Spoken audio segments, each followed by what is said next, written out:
The evening air in New Delhi was soft and warm, carrying the distant sound of temple bells.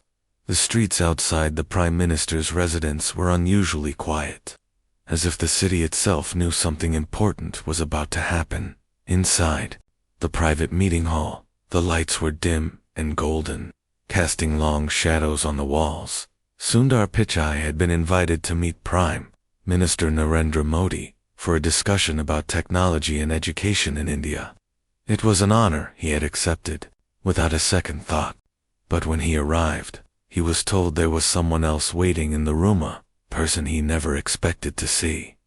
His mother, Lakshmi Pichai, sat calmly in one of the chairs, her hands folded in her lap. She wore a simple sari, the kind she had worn when Sundar was a boy. Her face carried the same warmth he had known all his life, but her eyes looked serious. "Amma," Sundar asked quietly, stepping forward, unsure why she was there. Before Lakshmi could answer, the door behind him opened and Prime Minister Modi entered. He was smiling, but his eyes had a deep, searching look. He greeted Sundar warmly, then turned to Lakshmi and gave a respectful nod, as if they already knew each other. Sundar felt a strange mix of pride and curiosity. Why would the Prime Minister want to meet his mother in private? What could they possibly talk about that he could not hear? Modi spoke gently. "Sundar, I would like to speak with your mother alone for a few minutes. Please wait outside." Sundar hesitated. It was not every day the leader of the nation asked to meet your mother without you in the room. But he nodded, trying to hide his confusion, and stepped out into the hallway. As the door closed behind him, Sundar's mind raced. He remembered his childhood in Chennai, the small two-room house, the old scooter his father used, and how his mother used to save every rupee to buy him books. She had been his biggest supporter, teaching him patience and humility. But now, in that room, she was sitting across from the most powerful man in the country. Inside, Modi looked at Lakshmi with deep respect. "Mrs. Pichai," he began, "you have raised a son who leads one of the most influential companies in the world. But today, I do not want to talk about technology. I want to talk about values." Lakshmi's expression softened, but she stayed silent, letting him continue. "India is changing fast," Modi said. "We are growing in economy and technology, but I worry we may lose some of the values that make us who we are: respect for others, humility, the strength to rise from struggle.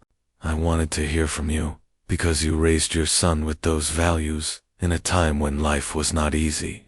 Lakshmi's eyes glistened, not from pride, but from the memory of sacrifice. She spoke slowly, each word carrying weight. "Prime Minister, my husband and I had very little. There were nights when I wondered how we would pay for the next school term. But I told Sundar, education will open your world, but kindness will keep it. I wanted him to know that success without humility is empty." Modi listened closely, leaning forward. "And do you think he still remembers that?" Lakshmi's answer was quiet, almost like a whisper. "Yes, but it is easy for anyone to forget when the world is loud with praise. Even my son. And that is why I am here." Sundar, still outside the room, could hear faint voices, but no words. Every second felt longer. He could not shake the feeling that something personal, something important, was being discussed. A strange unease settled in his chest. Inside, Modi asked a question that made Lakshmi pause. "Mrs. Pichai, if you could ask me to do one thing for the young people of India, what would it be?" Lakshmi's hands tightened slightly on her lap. "Teach them that respect is not weakness, that kindness is not foolishness, and that no matter how high they climb, they must remember the hands that lifted them when they were small." There was a moment of silence. Then Modi smiled, but there was a seriousness in his voice. "That is exactly why I wanted to speak to you." As the meeting continued, Sundar did not know that the conversation inside was about to turn toward him and reveal something that would leave him completely stunned. The ticking of the clock in the hallway felt louder than usual. Sundar paced slowly, his mind pulling up memories of his mother's sacrifices.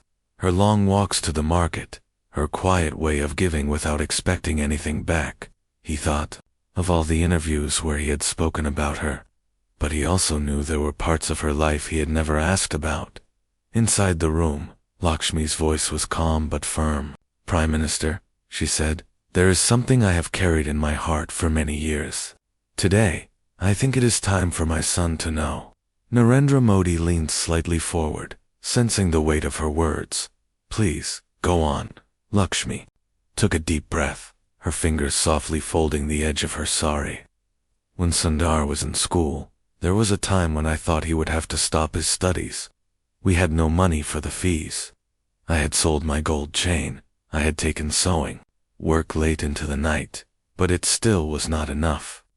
I was ready to tell him the truth when something happened." Modi's eyes stayed fixed on her, listening without a word. "A man I barely knew came to my door," she continued. "He was from our neighborhood, but we had never spoken much. He said, 'I heard your son is bright. Here is some money for his school. Do not pay me back. Just make sure he never forgets where he comes from.'" She paused, her voice trembling slightly. "I never told Sundar who that man was. I never told him how close he came to losing his education. But that man's act changed everything. And Prime Minister, that man was a young activist back then. His name was Narendra Modi." There was silence in the room. Modi looked down for a moment, then back at her.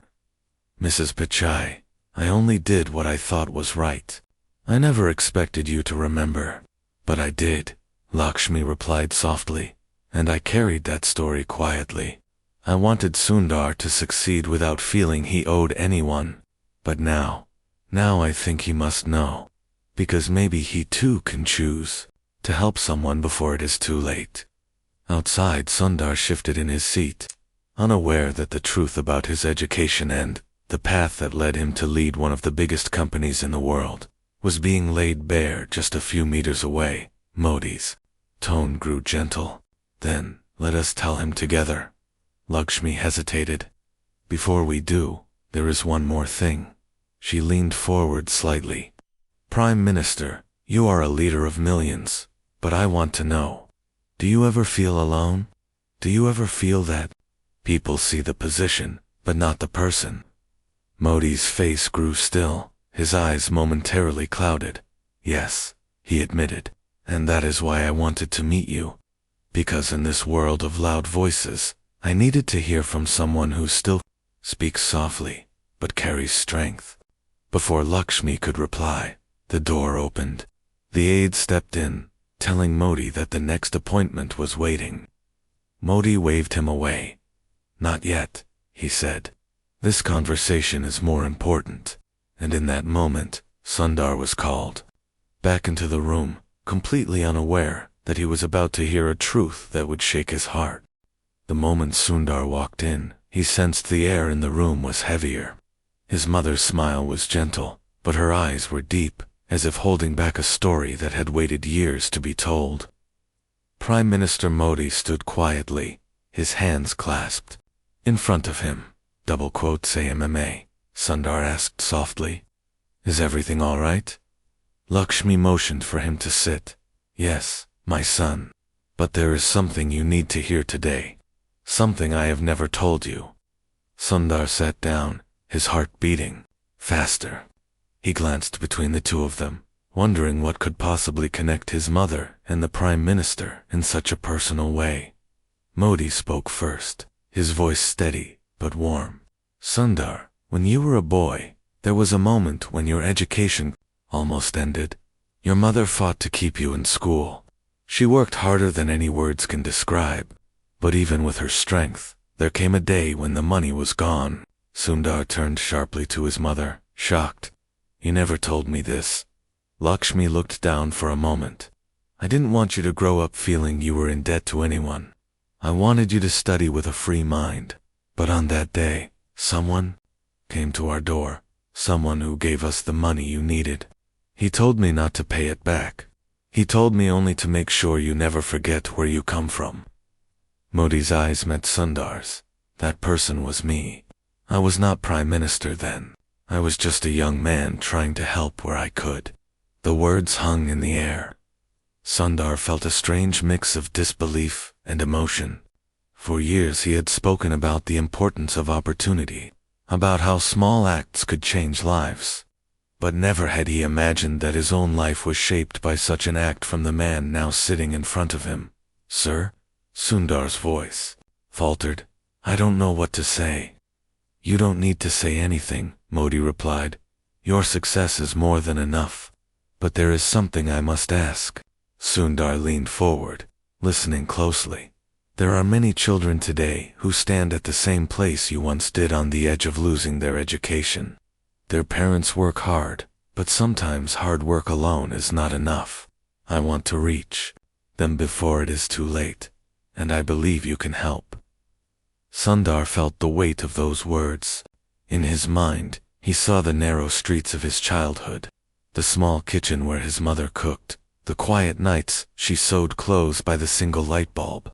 He thought of the path his life had taken, and how easily it could have been different. Lakshmi's voice broke the silence. "My son, this is not just about giving money. This is about giving hope. I want you to remember that man's kindness, and I want you to pass it on without expecting anything in return." For a long moment, Sundar didn't speak.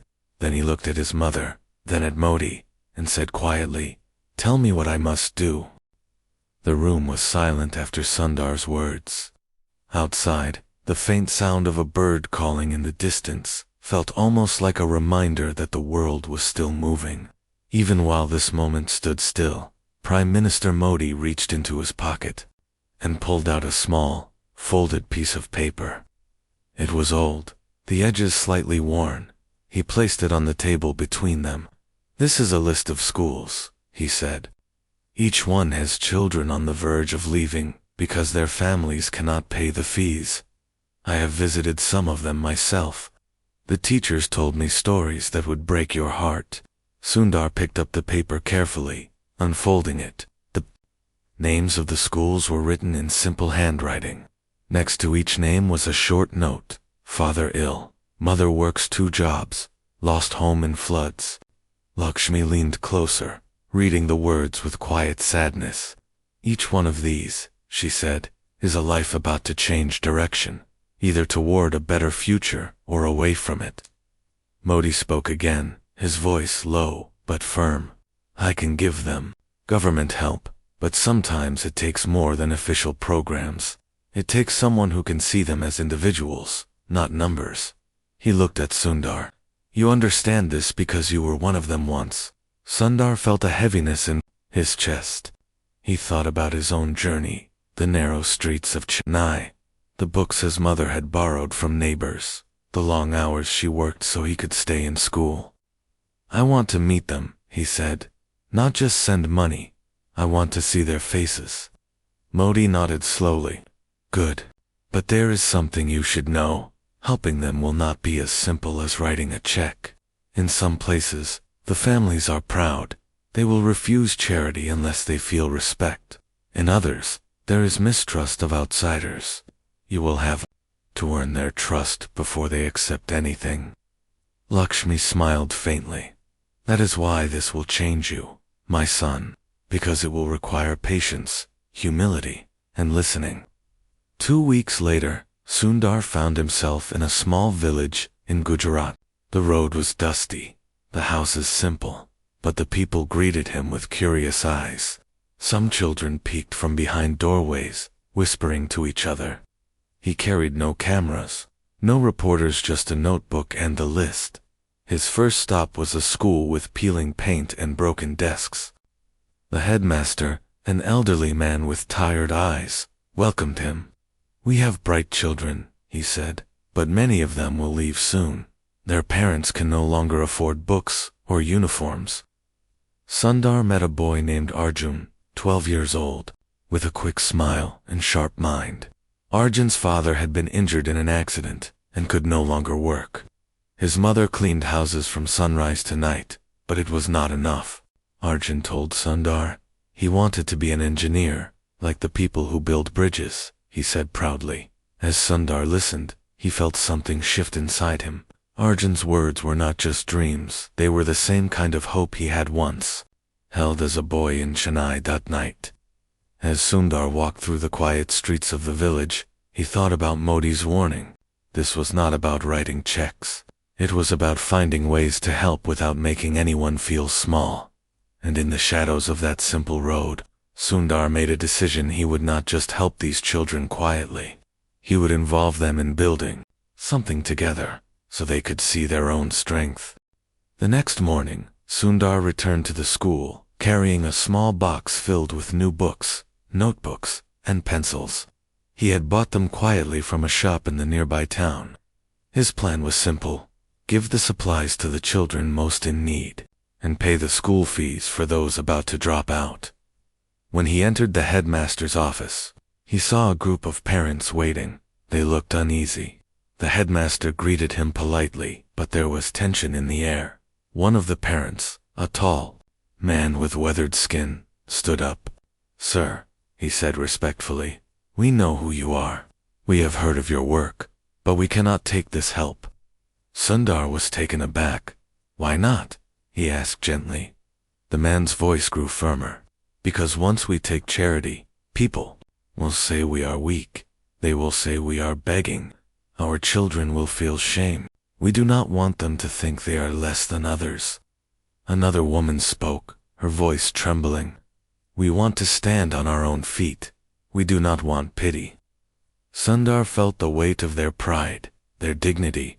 He understood now what Modi had meant. Help was not help if it made someone feel small. He closed the box slowly and said, "I understand, but I did not come here to give you pity. I came to work with you. Maybe we can find a way for your children to earn these things, so they know they deserve them." The room grew quiet. The parents looked at each other, uncertain. Later that day, Sundar sat under a tree near the school, thinking. Lakshmi's words came back to him. Kindness must be given in a way that lifts people, not lowers them. He called the headmaster and some of the older students. What if, Sundar suggested, we create a small project in the school? Something the children can do that will help the community. In return, they can earn the books, uniforms, and fees they need. The idea spread through the village. Soon, the children began planting a small garden in the schoolyard. They cleared weeds, dug soil, and planted vegetables. The older students painted the school walls with bright colors. Parents joined in, bringing water and tools. When the work was done, Sundar opened the box again, but this time, he handed the supplies out like rewards for their effort. The children's faces lit up, not just with joy, but with pride. Arjun, the boy who wanted to be an engineer, held his new books and said quietly, "Now I feel I have earned them." That night, Sundar wrote a message to Modi and his mother. "You were right.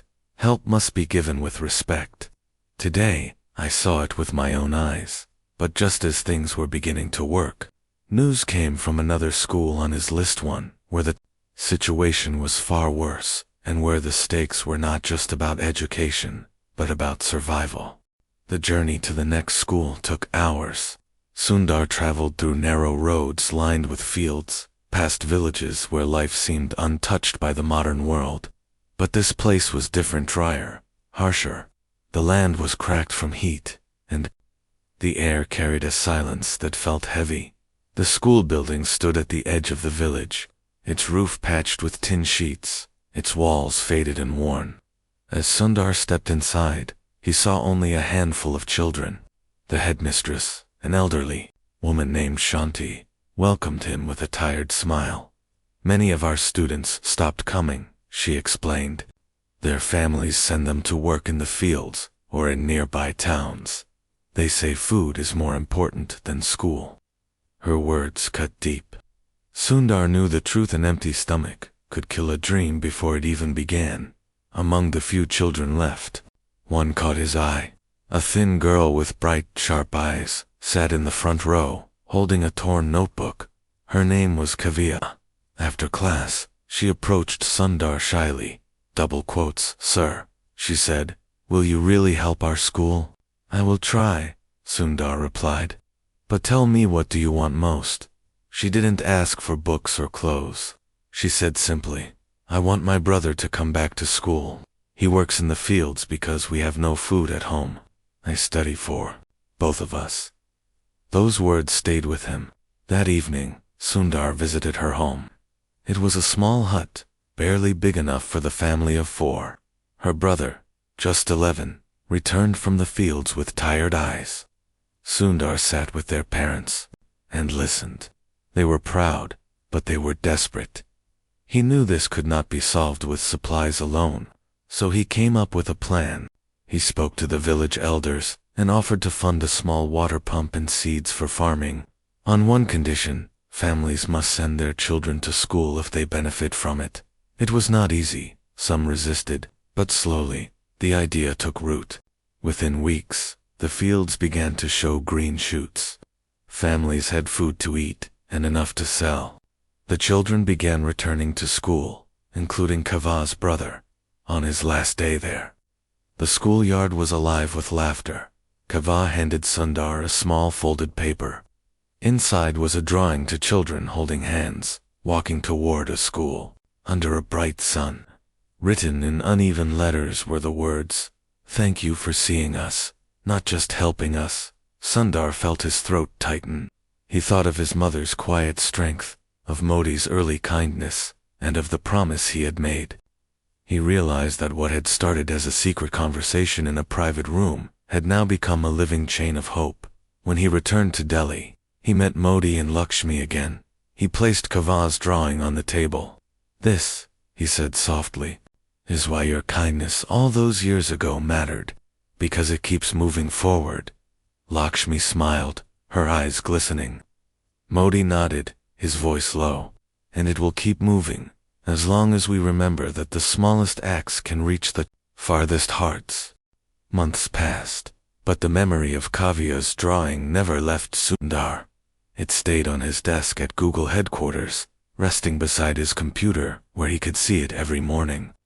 The bright crayon sun and the uneven letters reminded him that, behind every achievement, there were faces and stories that the world would never read about in headlines. As his work took him across countries, he began visiting schools, quietly sometimes, in small Indian villages, sometimes in far-off towns. In other nations, he kept the visits private, without press or official announcements. He preferred it that way. One day, while attending a technology summit in Mumbai, Sundar received a handwritten letter. It was from Arjun, the boy from the Gujarat school, who had helped paint the walls and plant the garden. Arjun wrote, "Sir, I am now in my first year of engineering college. I remembered what you said. That effort is what makes us worthy. I am studying hard, because one day, I want to help someone the way you helped me." Reading that, Sundar felt something stirred deep within. This was the chain his mother had always spoken of, one act of kindness inspiring another, passing from hand to hand without losing its strength. When Sundar next visited Delhi, he asked for a private meeting with Modi and Lakshmi, in that quiet room where it had all begun. He placed 2 things on the table, Kavya's drawing and Arjun's letter. "These," Sundar said softly, "are proof that what started here has grown beyond us. We gave them tools, but they built their own hope, and now they are passing it forward." Lakshmi's eyes filled with tears, but they were tears of pride. Modi leaned back in his chair, a faint smile on his face. "This is why we do what we do, not for recognition, but for the unseen lives that change quietly." They spoke for hours, not about politics or business, but about how to create more opportunities without stripping away dignity. They discussed building a network of schools and programs, not as charity, but as partnerships between communities and those willing to help. As Sundar left that meeting, he paused at the doorway and turned back. "Alma, sir, if you hadn't spoken that day, none of this would have happened. I thought my journey was about leading a company, but now I see it's about leading with compassion." Lakshmi smiled, her voice warm. "My son, leadership, without compassion is just power. But with compassion, it becomes purpose.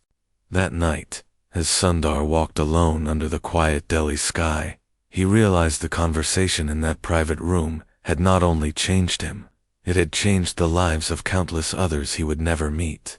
And somewhere in the silence, he felt the echo of a truth he would carry forever. Kindness given in humility travels farther than any technology ever could.